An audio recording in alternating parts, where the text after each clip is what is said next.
இவர் லோகேஷ், பக்கத்து வீட்டுக்காரர் உங்களுக்கு தெரியும். இன்றைக்கி அவங்க மனைவி கொஞ்சம் ஊருக்கு போயிடுச்சு. அதனால் அவர் நம்ம வீட்டுக்கு வந்தார், சாப்பிட வந்தார். சிக்கன் குழம்பு வச்சுருந்தோம், ரொட்டி போட்டிருந்தோம். சாப்பிட்றாரு. சாப்பிட்றதே அவ்வளோ கஷ்டப்பட்டு தான் சாப்பிட்றாரு. ரொம்ப கஷ்டப்பட்டு தான் சாப்பிடுவார் மனுஷன்.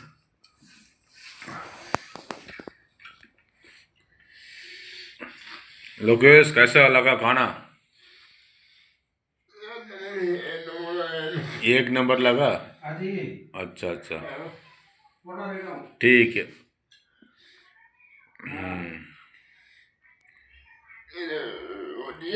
रोटी अच्छा, एक नंबर बनाया।